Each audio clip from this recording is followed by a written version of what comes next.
All right, this is chapter 4. You probably don't need to know this, but I'm kind of excited because since I started putting on my lectures online from March of this year, this is the last lecture that I have to do. So I'm kind of excited to get it done. I know I'm going to have to go back soon and start redoing some of the other ones I've done before, improve on them a little bit, add some new things that are kind of new and contemporary. But anyway, when I get done with this, I'm going to breathe a little bit sigh of relief. This chapter is states of consciousness. Basically, the chapter is about the states of our brain and our mental processes and behavior a little bit when we're not in our normal waking state. So you can conceive of the rest of the book, the rest of the semester, about our behavior and mental processes, emotions, and everything else associated with that when we're in our normal waking state. And all the other states of consciousness that we find ourselves in at some point during our lives can be covered in this chapter. Now, we used to call this chapter, my textbooks used to call this chapter the Altered States of Consciousness chapter. The idea was back then, in our understanding back then, this was a state of mind, state of brain activity, and so on, that was fundamentally different from the normal waking state. So let's put them all in a different chapter, and let's call it the Altered States of Consciousness chapter. Now, what we found is that over the last several years, basically my lifetime as a teacher, these states that we used to think were truly altered and different from our normal waking state really aren't all that different. In fact, in many cases, it's hard to tell the difference when you're looking at brainwave patterns between an awake brain and one that's hypnotized, for instance, and maybe in some cases a brain that is an extremely relaxed or a intoxicated state. Okay, now what I've done here is I've listed several things that we could cover in this chapter. Out-of-body experiences, if there is such a thing. I guess people do have these kind of experiences. Sometimes they're just made up. But this could include near-death experiences, and there's been a lot of research done on that, a lot of conjecture about near-death experiences. I used to really be into all that stuff, but the fact is we don't know all that much about these, and probably they're pretty much culturally or environmentally defined, and not so much a recognizable biological / physical state that we could recognize as somehow different from other states. Meditation, relaxation, obviously we could cover those things in this chapter as well. Sleep, dreams, hypnosis, and states of intoxication. Those are the major things that we could cover in this chapter. We're not going to cover most of those. We're going to cover sleep and dreams and hypnosis. Hypnosis because it's just interesting, and sleep and dreams because it's just so important to our everyday life. Why is it so important? Well, if you think about it, if we sleep an average of 8 hours a day during our 8 hours every 24 hours in our lifetime, across our lifespan, that means on average we may spend 25 years asleep. In looking at it that way, it's kind of like Mount Everest if you're a mountain climber. You climb it because it's there, because it's the challenge. You can't just let it be. You have to do something to meet that challenge. You have to know something about the experience. The same thing is true with sleep. It's such a huge part of our lives. We need to pay attention to it and understand that better. And maybe our knowledge about sleep can help us understand other things about our being. Now, related to that, another reason why we're going to spend so much time on sleep and we study sleep so much as scientists is that the research does say that we should sleep 7 to 8 hours a night as adults on average. Now, that may change a little bit over the lifespan. We definitely need more sleep as young infants and children. As we get older, we tend to need a little less sleep. However, we never really get to a point where we're going to function all that well without, on average, at least 6 hours of sleep over the course of our lifespan. So Students tend to like this chapter. I think it's because sleep is so relevant to the life of students, and it's so important. In fact, I'm guessing, even in this pandemic where our lives are a little bit different, I'm guessing that many of you are sleep deprived at this point, and you're experiencing the effects of not getting enough sleep. Your lives are too stressful, you got too much going on at work and your family life, and then you got schoolwork on top of that, and so you're not getting as much sleep as you need to. The result of that is maybe a host of things, both physical and mental and emotional, and sometimes it can go so far as to affect your mental health. Sometimes it's a hard sell to get students to realize how important sleep is, because you're young on average, resilient, you have a better ability than, say, an older adult to be able to bounce back and compensate for sleep deprivation.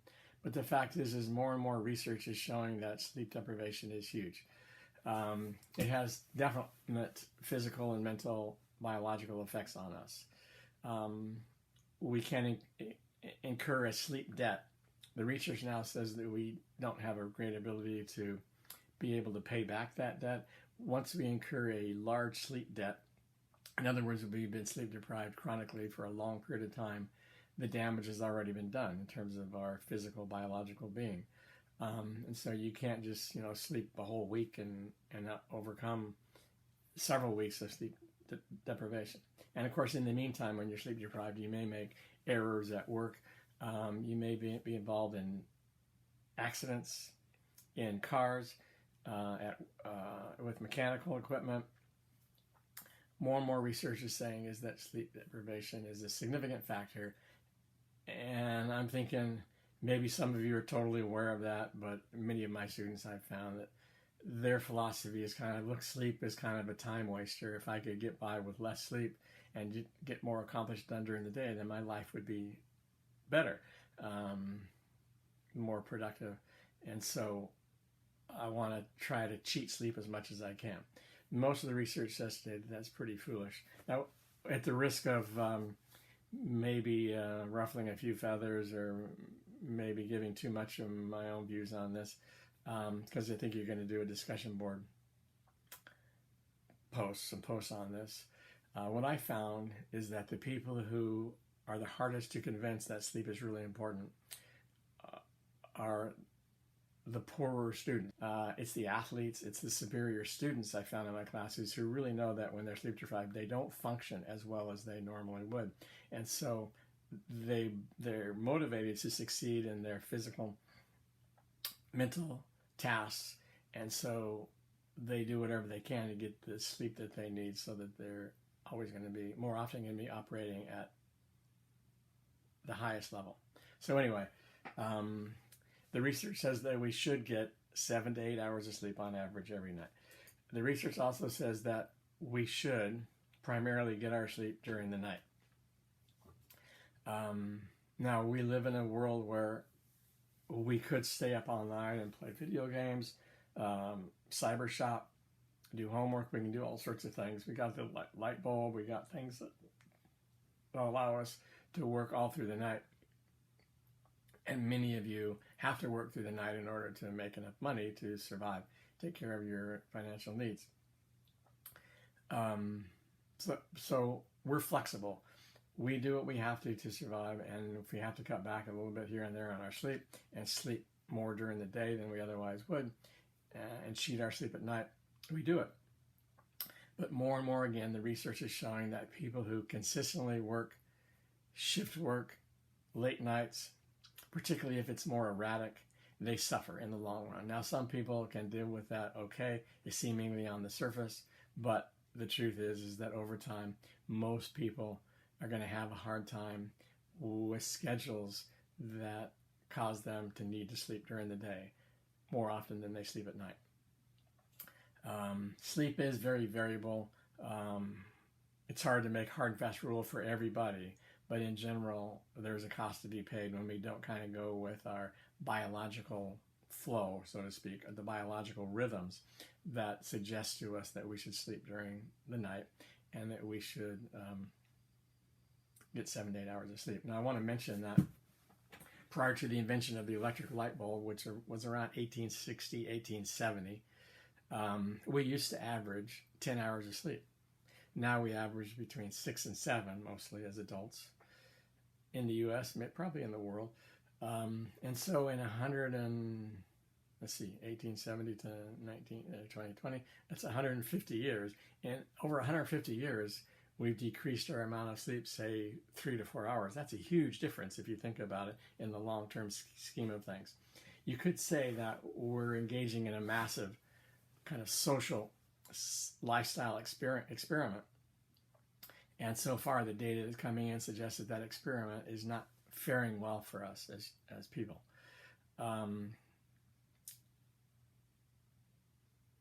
You could argue also, if we used to get a lot more sleep than we do now, perhaps we've been evolutionarily prepared to get more sleep today than we do. And so we're going against that biological grain, so to speak. This is a little like something else that we could talk about in Chapter 8. I'm not sure if it comes up in my lecture. It may come up in the book. But many people have noted the obesity levels increasing in the world. Why is that? There's been a lot of debate about that. The biological side of that, or at least one part of the biological side of that, says that, look, for many, many eons, humans had a built-in mechanism to guard against starvation.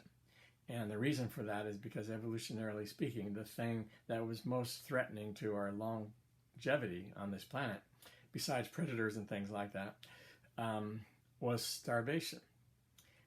Food was scarcer. It was always harder in the way past to get the food that we needed on a consistent basis to be able to live.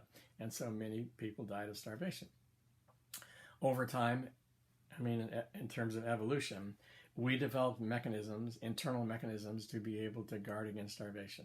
When we take in less calories, we burn calories more slowly, our metabolism slows down, and so we're able to survive on fewer calories. And we also have built-in mechanisms that send up the fire alarms, raise the red flags, and tell us you're hungry, you need to do something. Wake up, get motivated, and do something and get some food. Now, we still have those mechanisms, but the problem is we no longer, in general, live in a world where starvation is a big issue. Now, I know that that's not the case for some people in the world, and it may even be the case for some people taking this class. Starvation and not having enough food to put on the table to adequately feed yourself or your family can be an issue, even for students at ARC. But for the most part, as a human race, we're not dealing with the same threat to our livelihood, to living by starvation that we were many, many thousands of years ago. So those mechanisms that were built in us, that we still have, that guard against starvation, no longer really function as well as they used to. They're less useful. What we need instead, since food is much more plentiful and the food that we eat has changed, the fat level has changed, the types of food that we eat in general have changed. We don't have mechanisms built in to guard against the negatives of overeating and overeating the fats and the sugars that we eat these days. Now, it could be in another 100,000 years or some way down the road,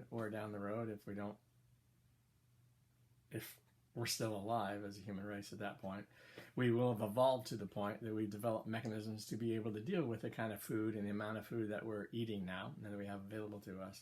But we just don't have those mechanisms now. And so it's a problem.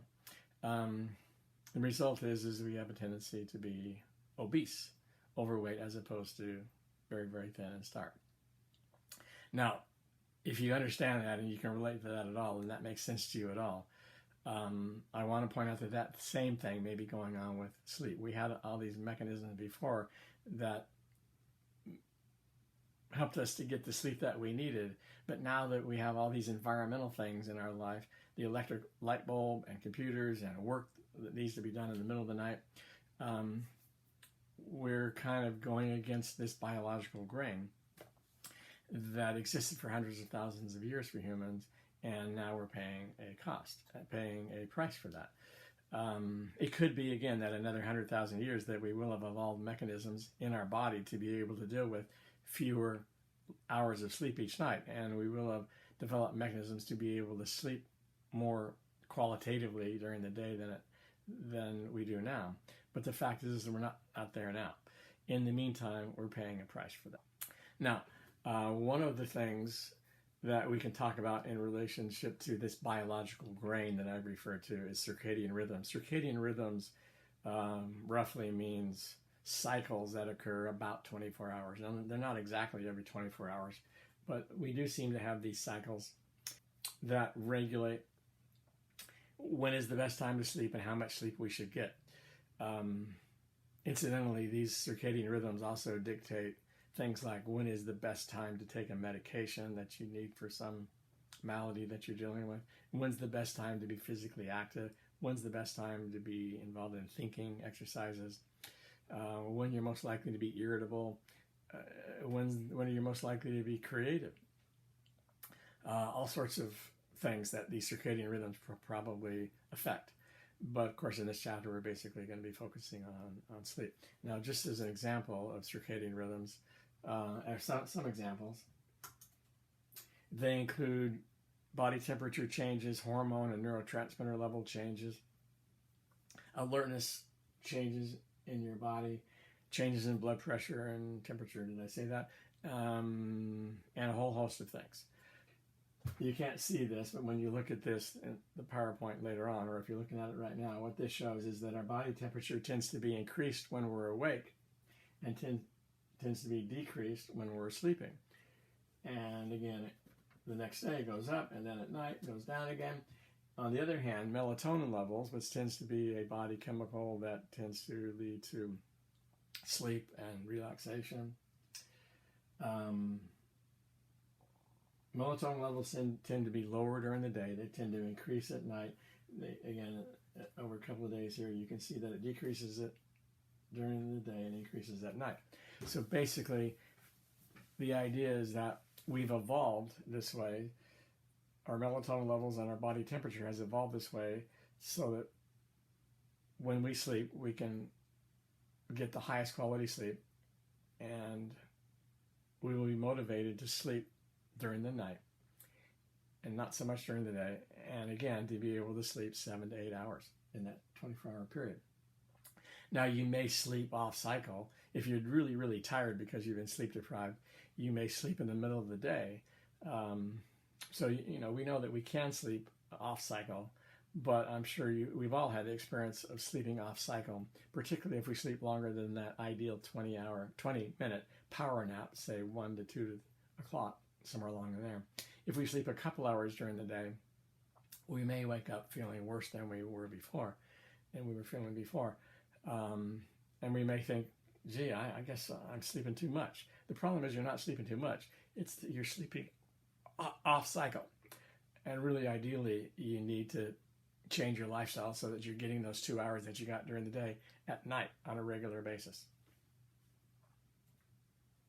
In terms of sleeping off cycle, I'm sure you're aware that research shows that whenever we just change the clock 1 hour at daylight savings time, and when we revert back 6 months later, we change the clock 1 hour, and there's an increase of accidents on the highway, accidents at work, more work absenteeism, more issues. And then there's the kind of getting out of sync with our biological rhythms, our circadian rhythms, that happens every weekend when you may catch up on your sleep because you've been sleep deprived during the week because you've been working hard and doing all those things you need to do at work and school and so on. So you're sleeping a lot during the weekend, you're sleeping off cycle, and then sometimes it takes through Monday to kind of get back into the work week routine again, and we're not as effective. We don't function as well as we're making that transition. That's kind of a jet lag kind of experience that occurs on the weekends versus the weekdays. And of course, jet lag itself is an example of how we can get out of sync with our biological rhythms. Now, I want to point out that our biological rhythms are, as I've indicated, a product, partially at least, of our evolutionary past, and the suprachiasmatic nucleus in the hypothalamus is a part of that. But the suprachiasmatic nucleus is also influenced by light exposure, by exercise, by diet, and all sorts of other things that are a part of our everyday lives. And so, because of that other influence that's not strictly biological, we can adapt and adjust to jet lag and the weekend lag and the time change that occurs every 6 months. We're somewhat flexible in our circadian rhythms because of the fact that they're not just totally biological. There's some environmental factors that influence it.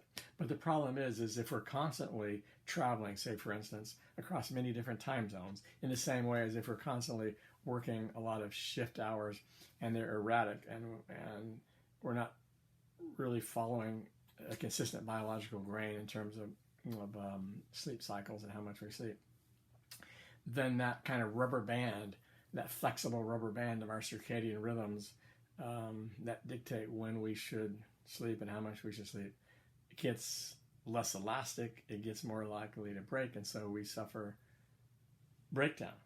And so research says more and more the older we get through messing around with our sleep and things like that, we suffer strokes and heart attacks and stress-related illnesses that normally would be part of the aging process, for instance, and not occur until 70 or 80 or 90. They're occurring at younger ages more and more because of the fact that we're flexing that circadian rhythm rubber band around our lifestyle so much so that it's causing that rubber band to kind of break.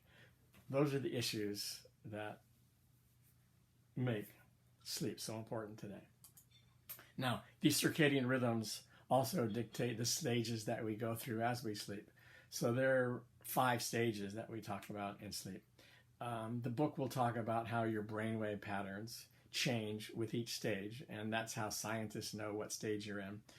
But what I'm primarily interested in, and I'm not going to ask you on a quiz what brainwave patterns are associated with which stage. What I'm primarily interested in are behaviorally and in terms of other brain activities besides specific brainwave patterns that are happening as we sleep, as we go through these stages. So the first stage is indicated to scientists by a particular pattern of brainwave activity. But psychologically, we don't really feel like it's sleep. We call it the gray area of sleep. It doesn't really feel like true sleep to us. If you doze off into stage 1 and then you're awakened, you would probably not acknowledge that you were asleep because it doesn't really feel like sleep. To scientists, if they're tracking your brainwave patterns, they could say, no, you were asleep. We could call it kind of a transitionary, and your book calls it a transitionary stage from perceived non-sleep, perceived wakefulness, into perceived sleep, which is next, what you call stage 2. But because it actually is different from being awake, we call it stage 1 of sleep.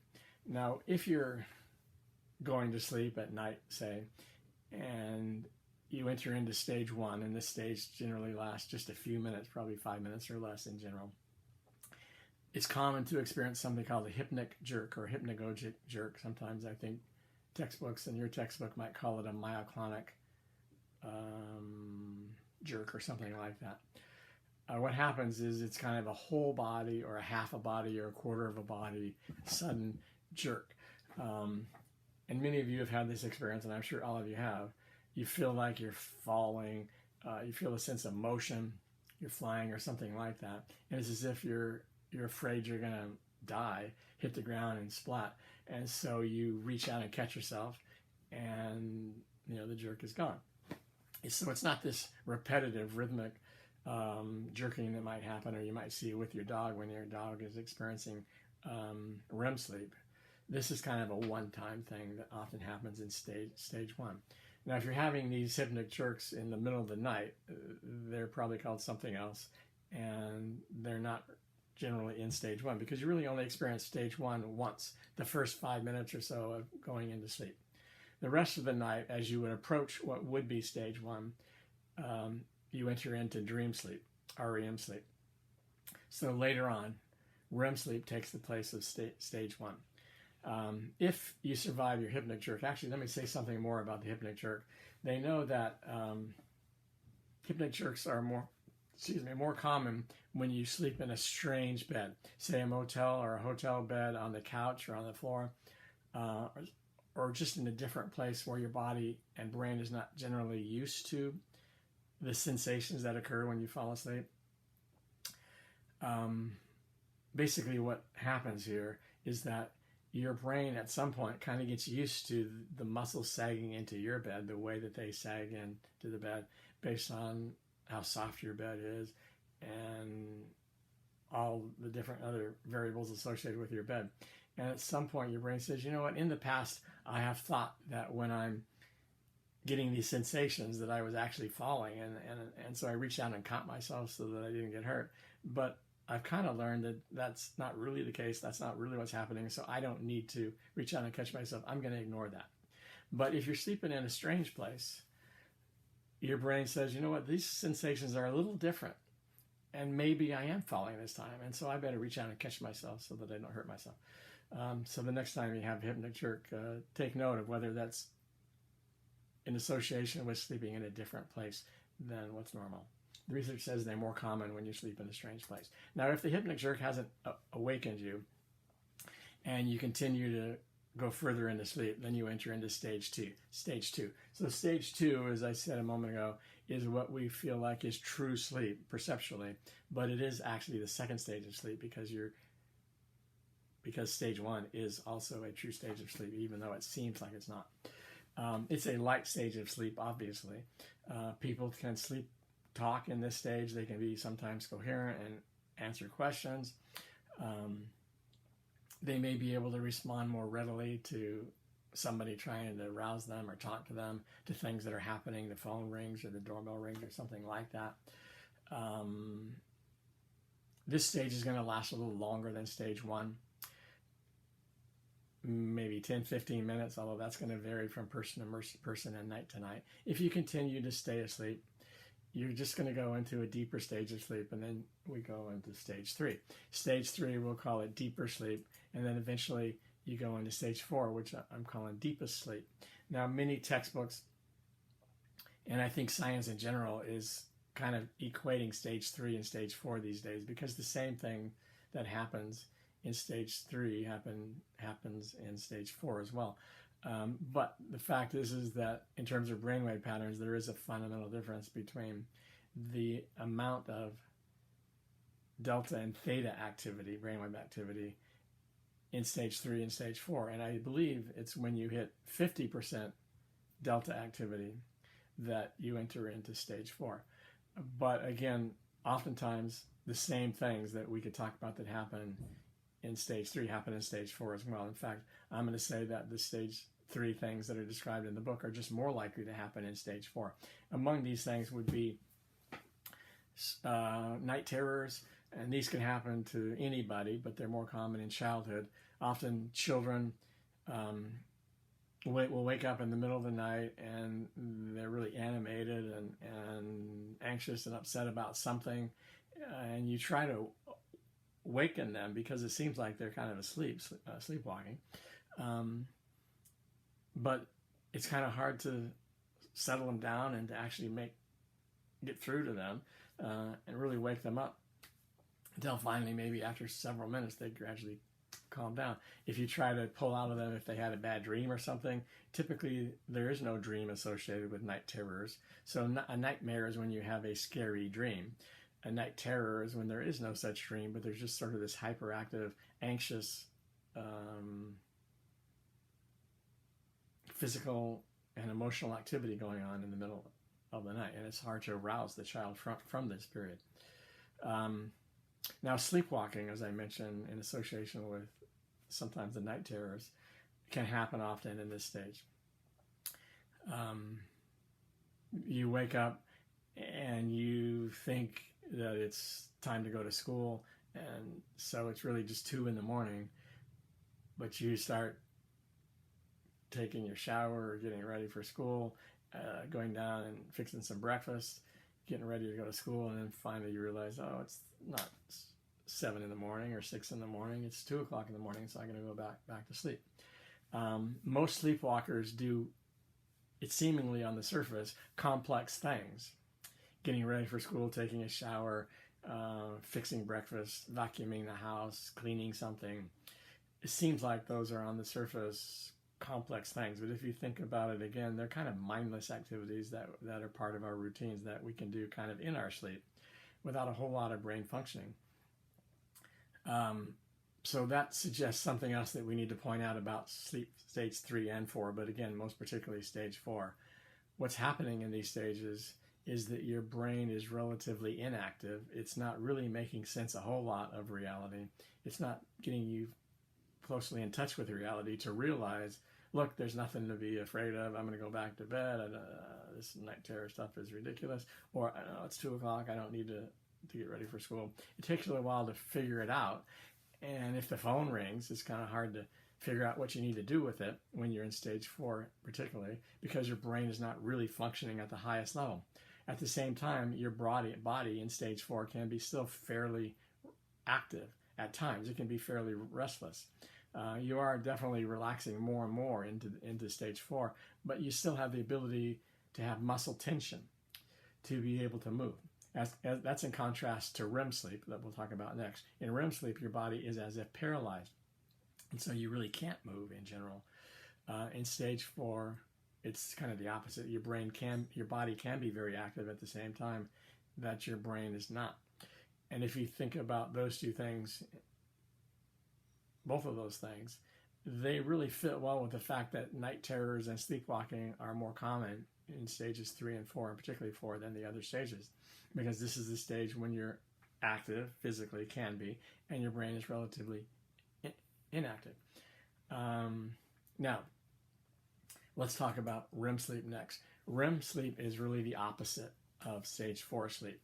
REM sleep is what I'm going to call dream sleep, because this is the stage in which we tend to have dreams that have plots. Dreams that, in which our sensory systems in our brain tend to be fairly active, and so we can have visual and auditory dreams. We can feel kind of different sensations or perceive different sensations, even though there's no sensory input. It's all in our brain, right?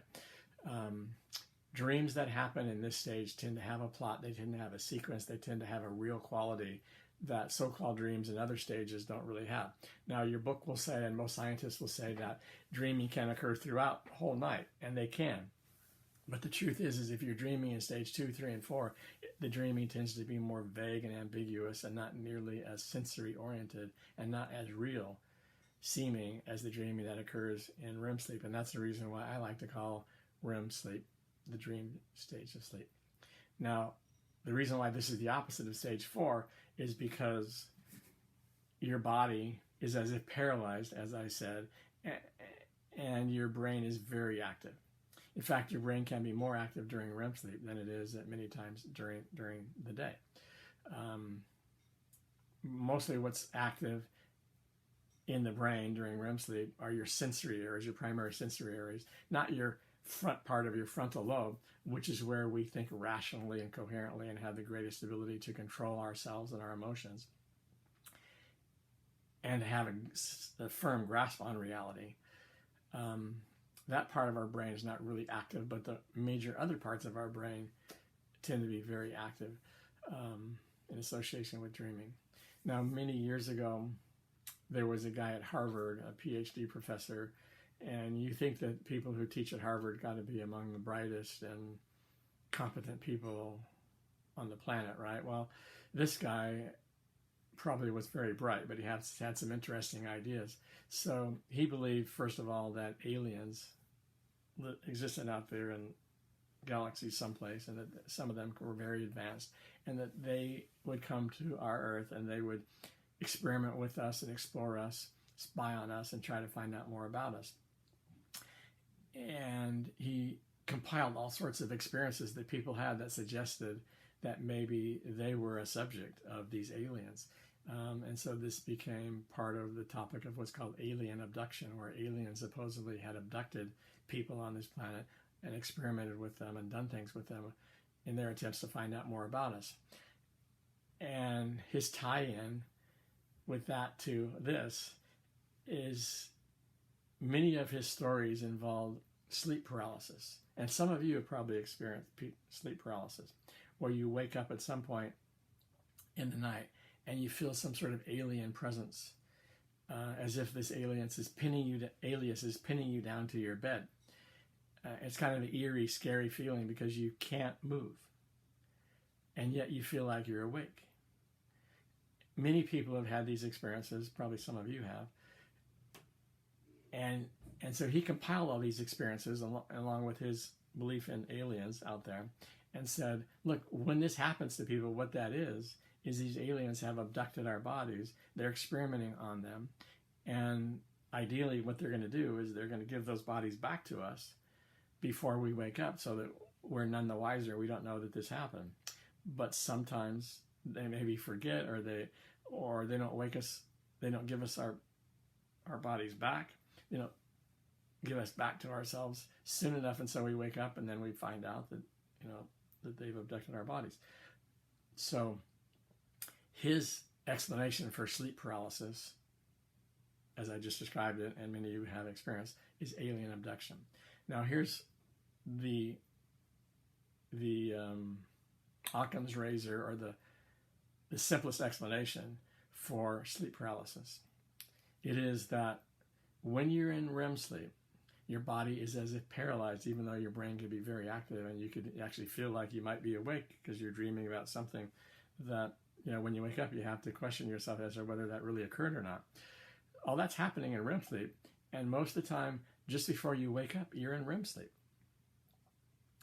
And so you were in this kind of sleep paralysis state in those 5, 10, 15 minutes that you were in REM sleep.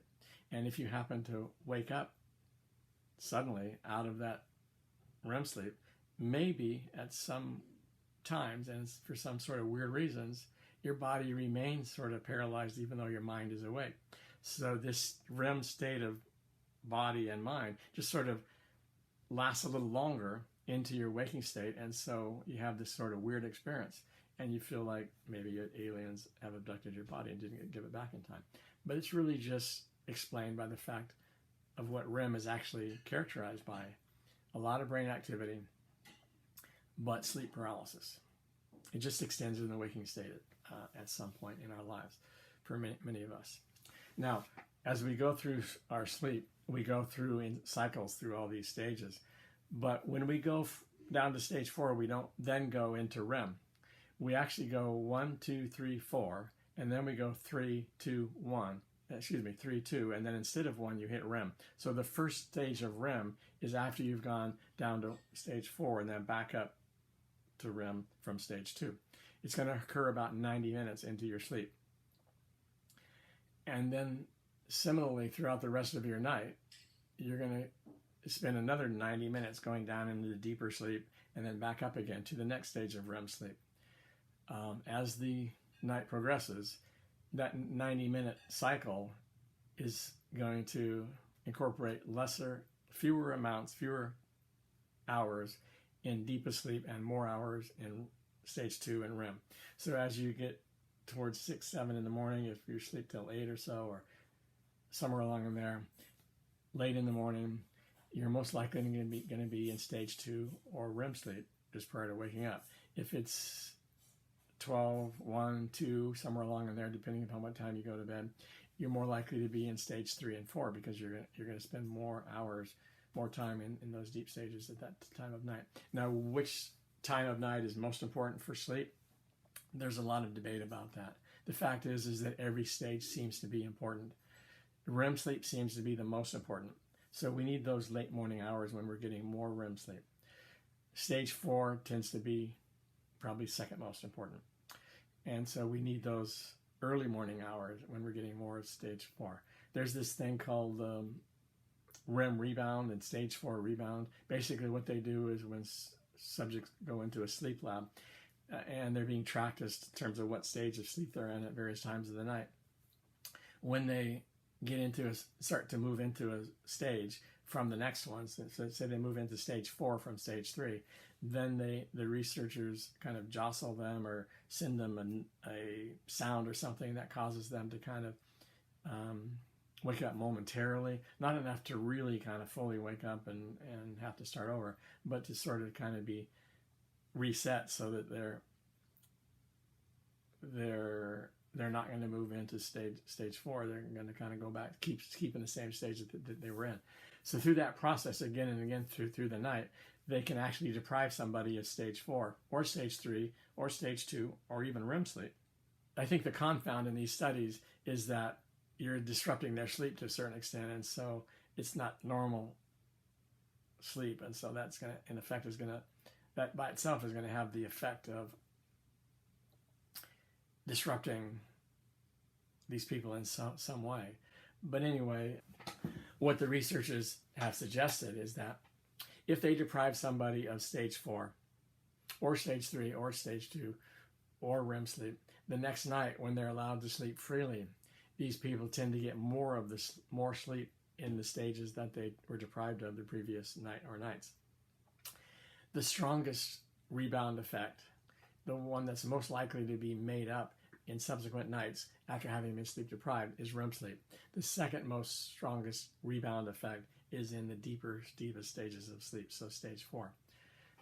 This rebound effect occurs in all the stages, but most for the deepest stage of sleep and REM sleep.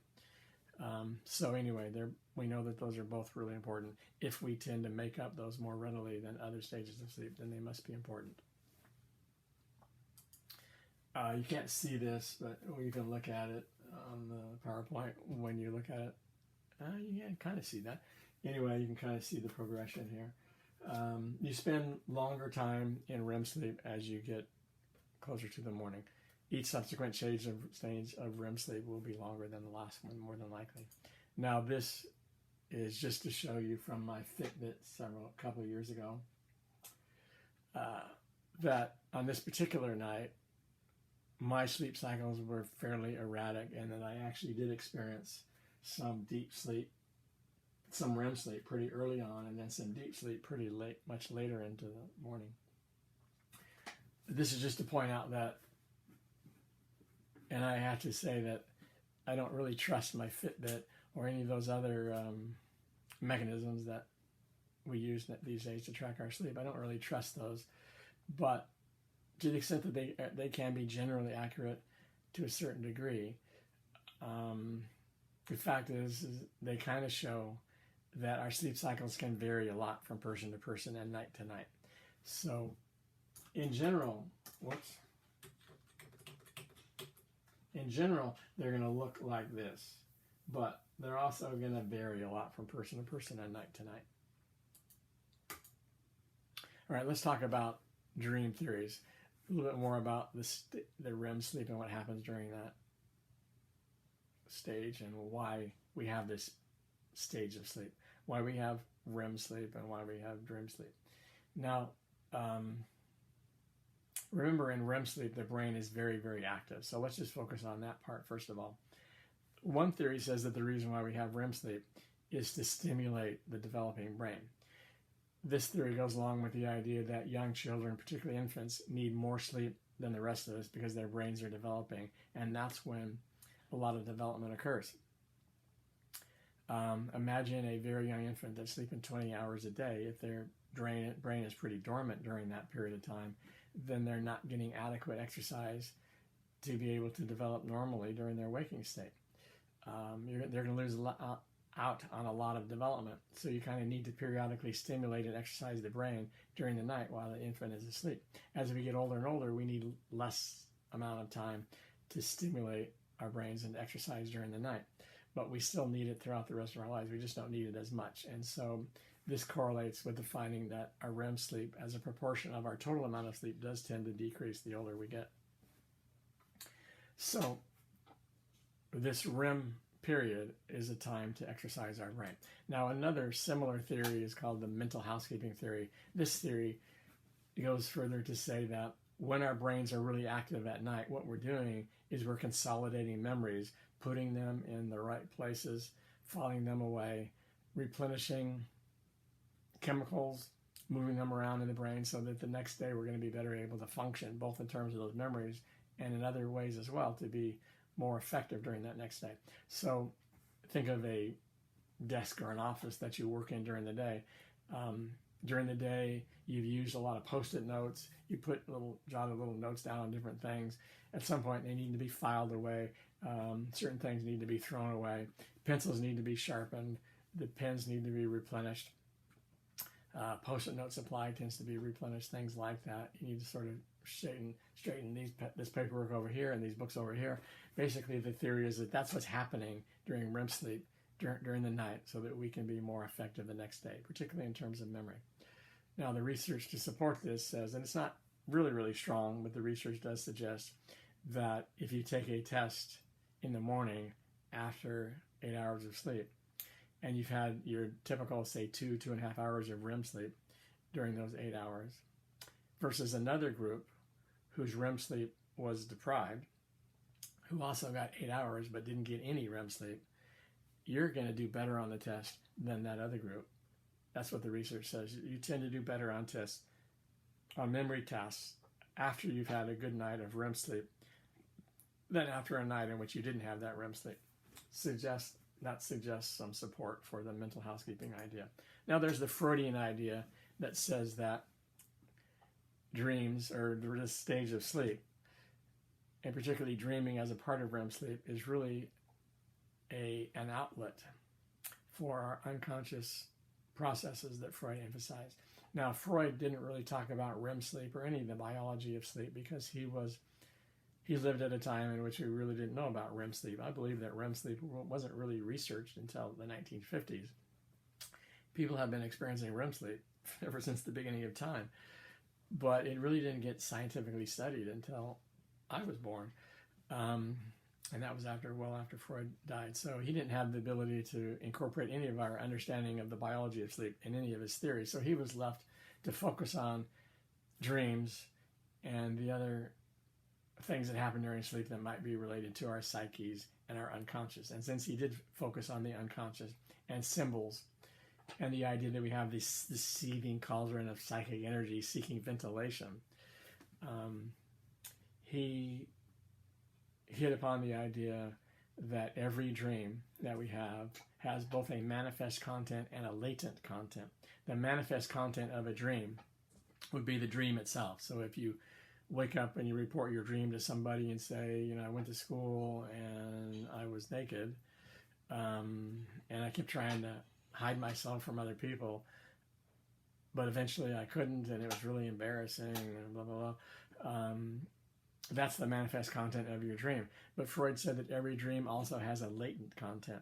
Now remember, one of the things that I said about Freud earlier was that he was very extreme in his views, and he believed that every dream has meaning, and every symbol of our lives means something. Every slip of the tongue means something. And so every dream has a latent content.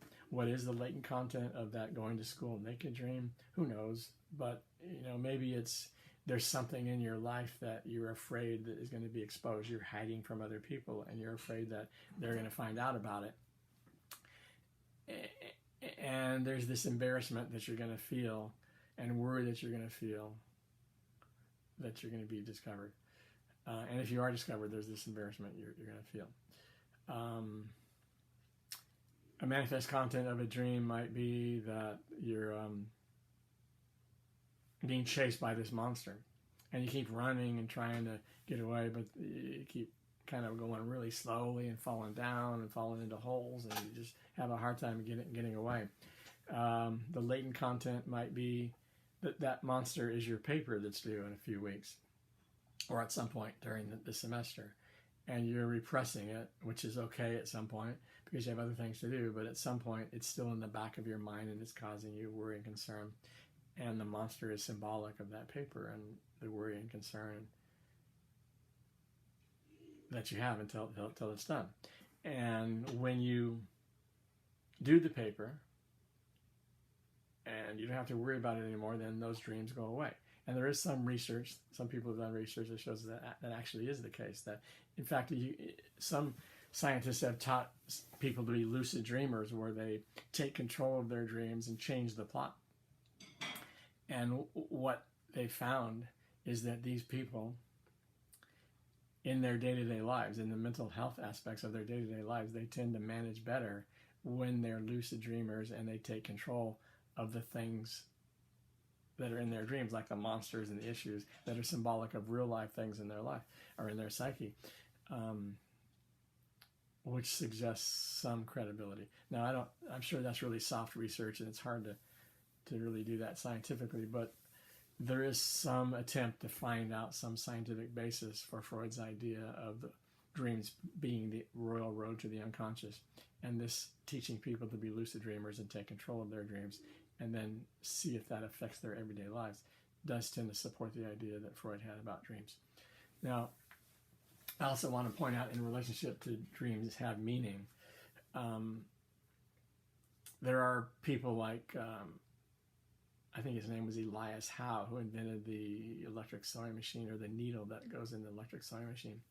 He told the story that he struggled for the longest time trying to find out the right needle for the machine. And he was focused and stuck on this idea that the needle for the sewing machine needed to have a point at one end and to have a hole for the thread at the top end, away from the sharp pointy end. And it just kind of stymied him and didn't really get him anywhere. And he was struggling with that for the longest time. And then one night he had a dream that he was in the presence of kind of a tribal king in like some third world primitive culture. And he was holding court with his soldiers standing near him. And his soldiers standing near him had these spears that they were holding onto up here, and they were sharp end was pointed down to the ground. And as Elias Howe was observing these soldiers with their spears, he looked at the spears more closely, and he realized that there was a hole in the spear, and it was closer down to the pointy end, not up here where their hands were at the top, the blunt end of the spear. And when he woke up, he told himself that that's the kind of needle that he needed to put into this machine. And of course, the rest is history. That's the kind of needle that we use in machines. The hole is not up at the top like a needle that you're sewing by hand with, but it's down toward the pointy end.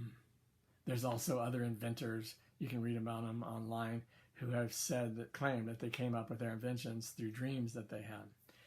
And I don't know about that. I think that there may be some truth to that. So sometimes I dream about things that give me ideas. Other times I dream about things and I get ideas from these dreams. Then when I'm totally coherent and awake, I find out that they're totally worthless and it was just a bunch of garbage.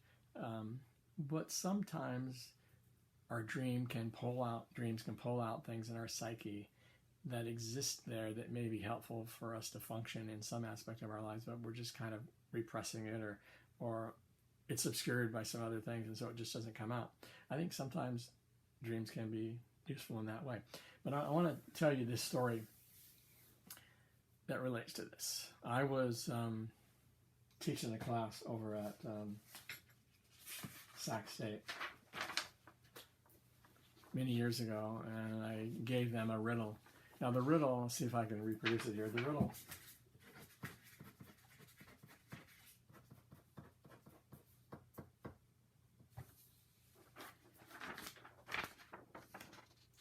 The riddle starts off like this: OTTFF, and what that represents is the beginning of an infinite sequence. And I asked my class to tell me, it was a class of about 60 students, what comes next, and then what comes after that. And nobody could come up with the answer. I said, okay, ideal. That's exactly what I thought would happen, and that's what I wanted to happen. So what I want you to do to test this idea that dreams can tap into some reservoir of knowledge and creativity and information that we might not really have available to us in our normal waking state, go home and think about the riddle. Force yourself, tell yourself you're going to dream about it. Put a pad of paper by your bed and a pencil by your bed so that as soon as you wake up in the morning, you're going to write down what you dreamt of.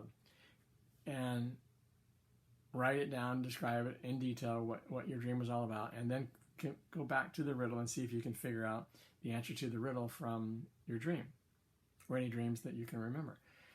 And so a few students tried it and came back, and one student in particular said, I dreamed that I was back in high school, and my chemistry teacher, like he always did back then, was up at the board in this dream, and he was writing all these formulas on the board.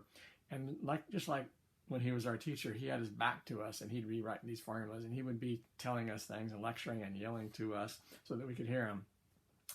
Things that he wanted us to know as he was writing these formulas. And he kept saying the same thing over and over again in my dream. Letters are not infinite, numbers are. Letters are not infinite, numbers are. And she said, I woke up and that's the dream. And I tried to figure out if that helped me to solve the riddle, but I just could not. And then I said, you know what? He's actually giving you in your dream the biggest hint that you need to solve the riddle, because you're likely thinking about these as letters because that's what they look like to you. But those are actually standing for numbers. And if you realize that they're numbers and not really letters, those letters actually represent numbers, then you can figure out what's next. And so I said, what comes next is OTTFF. SSENTETF.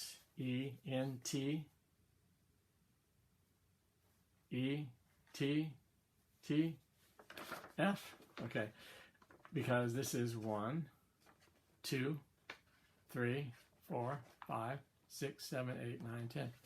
So anyway, when she realized that her chemistry teacher in her dream was actually telling her something that was really crucial to solving the cue, she thought that something supernatural had happened, and this was an amazing thing. And I do think that, maybe Freud's onto something, and the idea that dreams can be inspirational in some ways can be true in some cases. But I just want to point out that there's this other theory. This is called the activation synthesis theory. It's the Hobson theory, Hobson. He says that dreams are mainly just a byproduct of our brain's attempt to make sense of all that activity that's going on in our brains during REM sleep. Now, maybe we're doing that REM sleep because we need it as brain stimulation or mental housekeeping or for some other reason that we really don't know about. But for whatever reason, it's happening. Your brain is just trying to make sense of all that activity. So it synthesizes or makes up a story to make sense of that activity. Now, if the activity is random and bizarre and relatively meaningless, the dream is going to be relatively meaningless as well. But when you're dreaming about things that are in your everyday life, and most college students dream about school, work, and relationships. Those are the three most common types of dreams of college students. When you're dreaming about those things, that means your dreams kind of make sense. That means that they're relevant, they're meaningful. Now, they're not meaningful in the deep id-driven sense that Freud thought, or in any sort of deep unconscious sense that Freud conceived of. They're relevant in terms of the fact that you're rehashing and dealing with things that you deal with on an everyday basis. But in general, so I think the psychodynamic theory and the activation synthesis theory can kind of go hand in hand. But the activation synthesis theory, which has been labeled as one that says that dreams are meaningless, is not really saying that they're meaningless. It's just that your brain will naturally reach out and grab things in your mind someplace, whether it's from the unconscious part of your mind or the conscious part of your mind. Grab those things to help you make sense of this activity that's going on in your dream. And so some of that can be meaningful and some of it may not be at all. Anyway, I really like the activation synthesis theory. I think it's probably the most credible theory out there, even though there are some problems with it. And it's criticized in the book a little bit. Freudian ideas, I think, are pretty extreme, mainly because some dreams don't mean anything, but sometimes they may be meaningful. Now let's talk about sleep disorders a little bit. REM sleep disorder is when you sleepwalk during REM sleep. Now remember, before I said sleepwalking occurs during stage 4. That's normal, that's okay. Sleepwalking tends to be associated with stress. And that's the reason why it's more common in young children who lead very stressful lives, often because there's so much for them to be afraid of, and there's so much that they're not aware of, and they don't have the ability to control. As we get older and we have more coping skills and a better facility to deal with what happens to us in the world, then stress tends to be alleviated. It's replaced by other types of stress, but many of our childhood stresses tend to go away. So sleepwalking becomes less problematic. But if you're sleepwalking during REM sleep, when your body is supposed to be as if paralyzed, then you could be acting out your dreams. And since dreams are really real, like to us, then we could actually start driving or doing something dangerous when we're asleep and not in our right mind. And so this is a disorder, also called REM behavior disorder. REM behavior disorder or REM sleep disorder REM sleep disorder is when you sleepwalk during your dream state. And again, this also happens as a result of stress, but it may be a sign of other kinds of mental illness, mental health issues as an adult.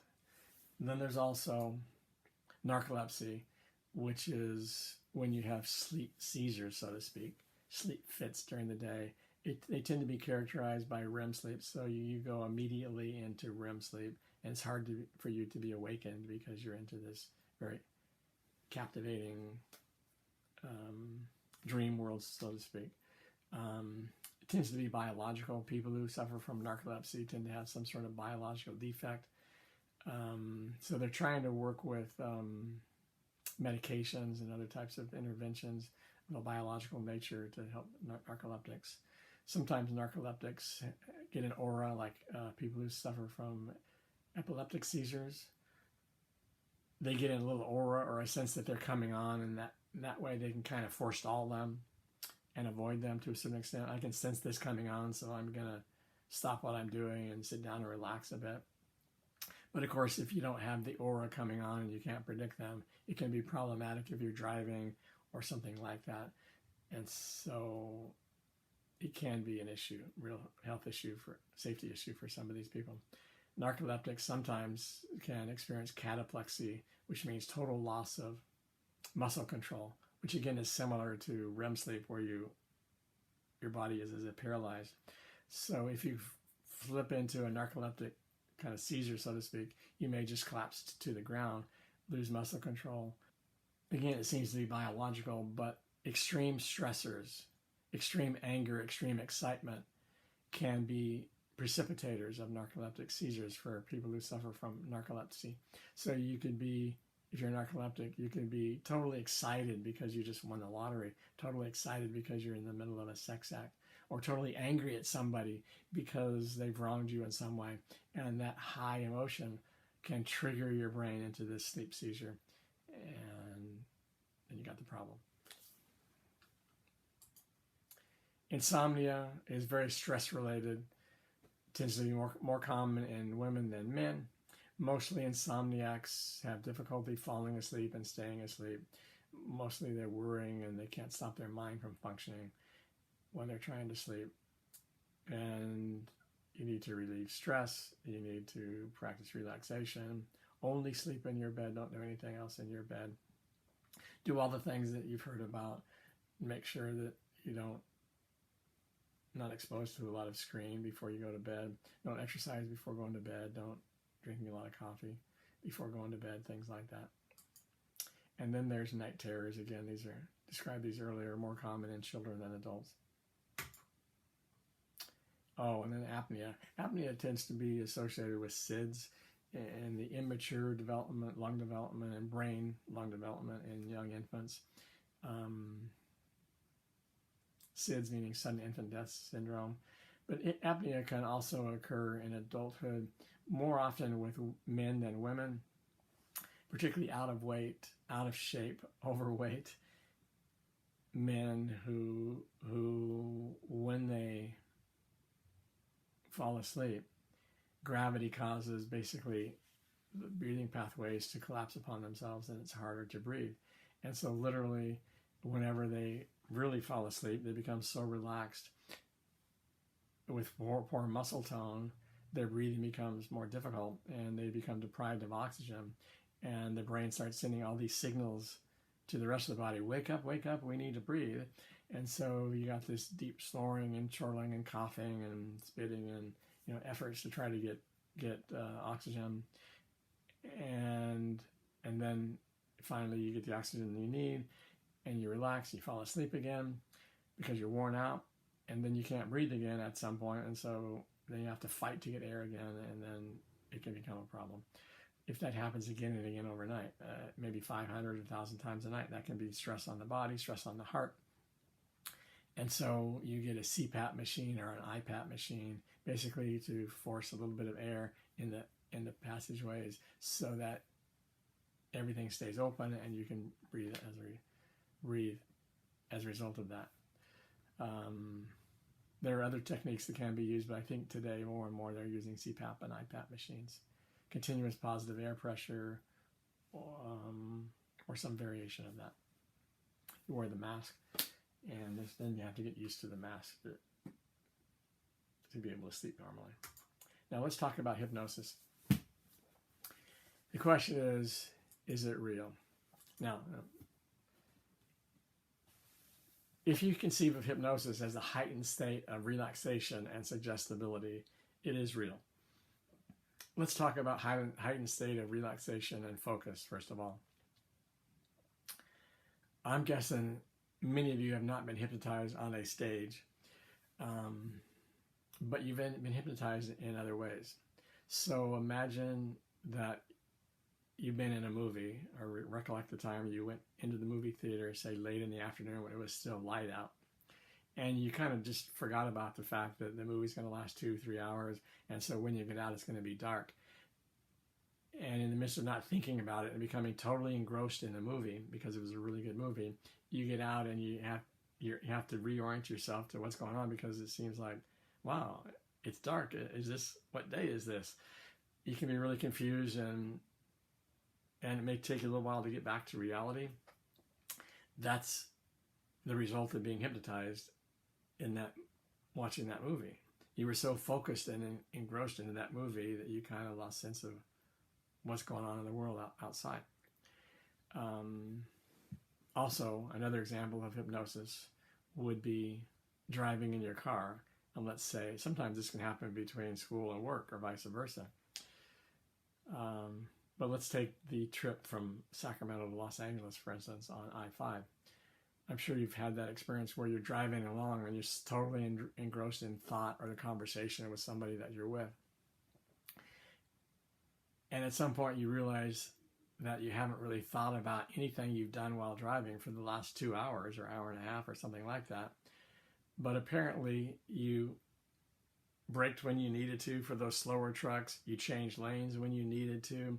You turned the wheel to navigate the slow curve. You did everything you needed to do to be safe, but it was all kind of mindless in the sense that you were putting driving on automatic pilot while you were focusing on this other thing. Now that is hypnosis.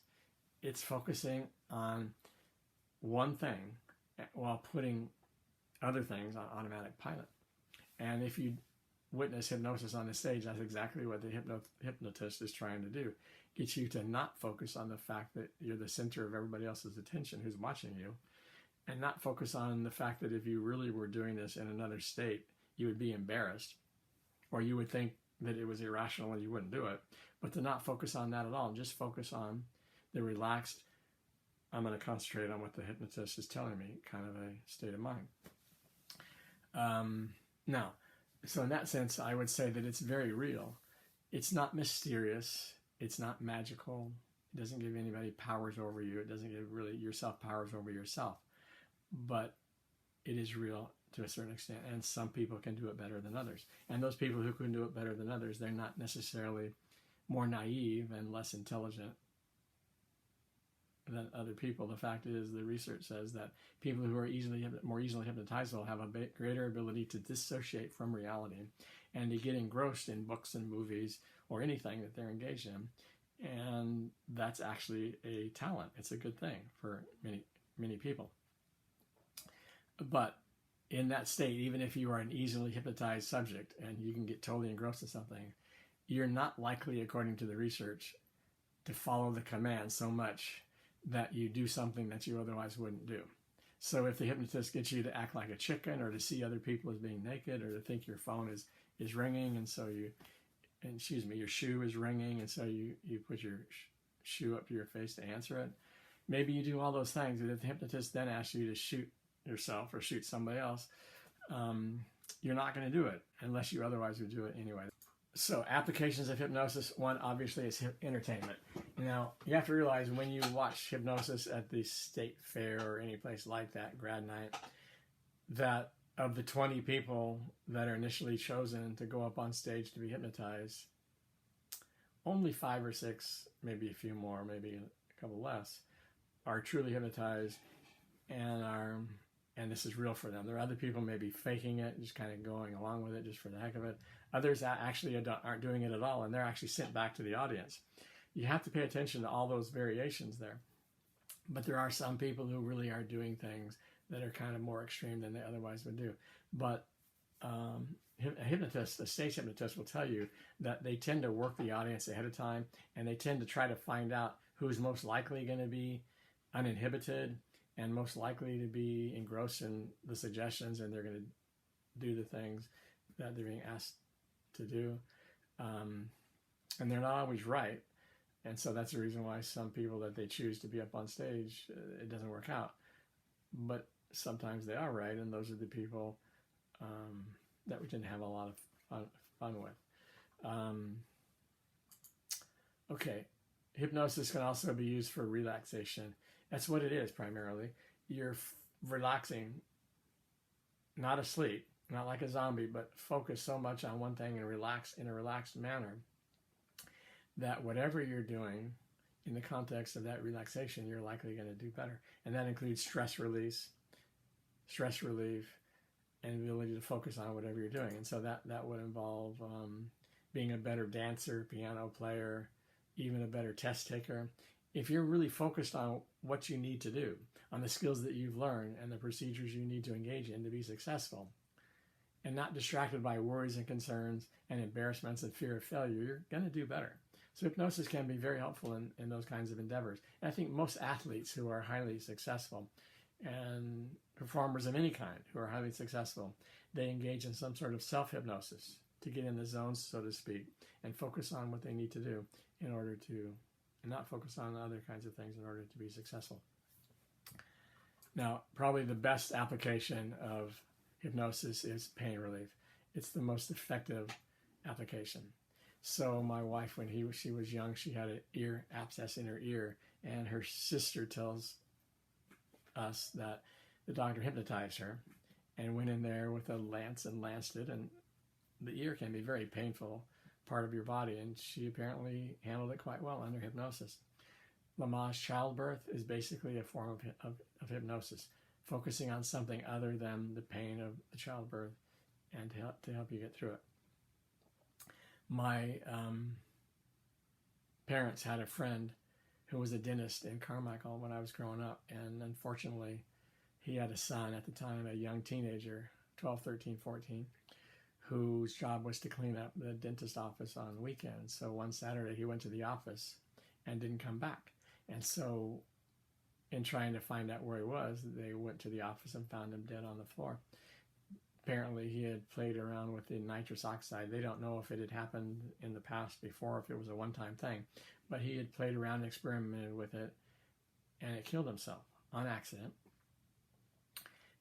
And so the dentist's father then was faced with the problem of having to go to work every day and give patients that he was working on nitrous oxide, which is the thing that killed his son, and all the emotions that would come back, and administering that to all these patients, that would be a problem. And so in order to deal with it, he figured out a way to use hypnosis in his dental practice. And even today, I hear on the radio advertisements for pain-free dental experiences through hypnosis and things like that, without anesthesia, without medications, needles and things.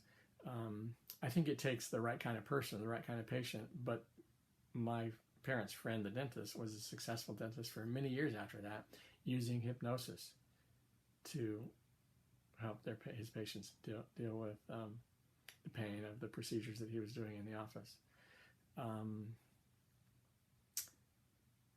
The research says that hypnosis can be more effective even than morphine, more effective than ibuprofen, acetaminophen, and acupuncture and even morphine in some cases.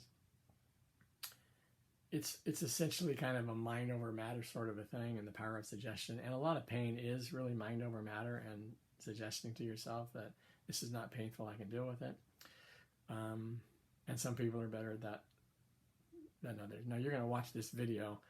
When you watch the video that's highlighted at the bottom of this page, what you need to do is go to a Zimbardo video called The Mind Hidden and Divided, I think.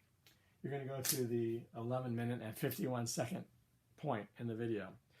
And that's where Zimbardo will show you a couple of demonstrations of people who are hypnotized and what they're able to experience. And it's pretty amazing. And some of you are going to look at it and think, no, this is rigged, this is fake. It's not. It may look that way, and I'm sure it's been edited to make it look more effective. But the fact is this sort of thing depict real applications of hypnosis that can happen every day.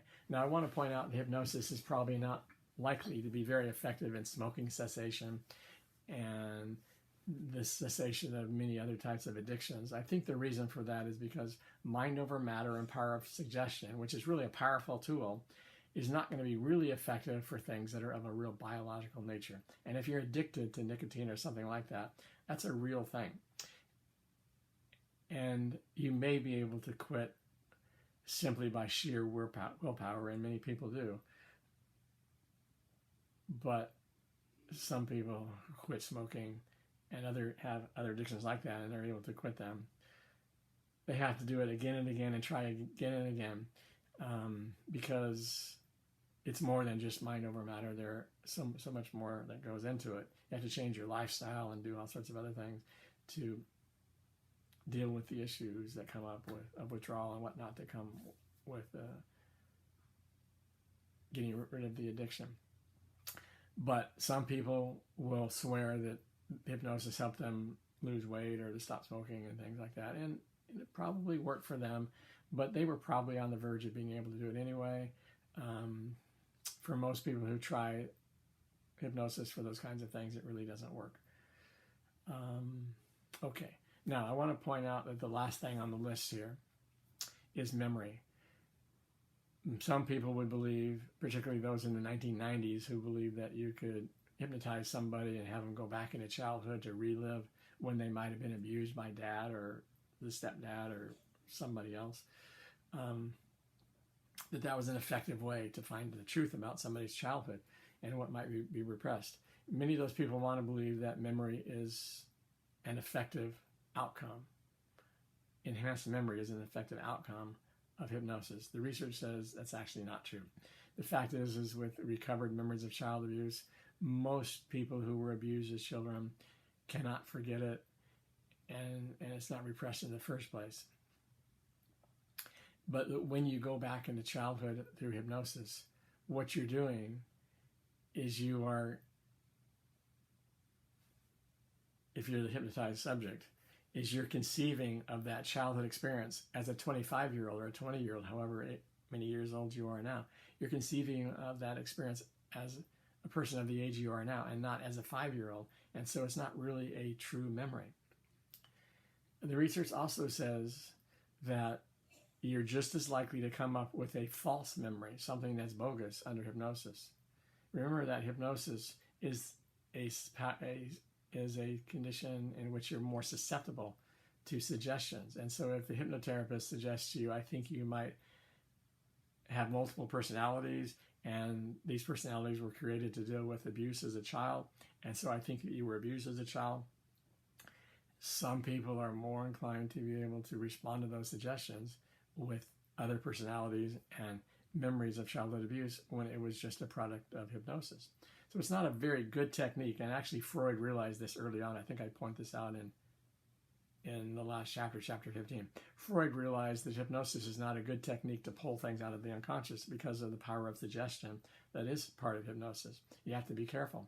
Anyway, current research says that while your memories can be enhanced under hypnosis because you're relaxed and focused on the thing that you're trying to remember, but trying to remember something that is not firmly already established in your mind on some level, somewhere, is not an area where hypnosis is going to help you. You're just as likely to come up with a memory that's not true, that's not valid, in order to fulfill the suggestion of the hypnotherapist. So you can't really believe all the stories and all the suggestions that people have given you or you may have heard about that suggest that hypnosis can help memory. Okay, that is the chapter. I hope it was interesting to you and you learned some. I'll see you next time.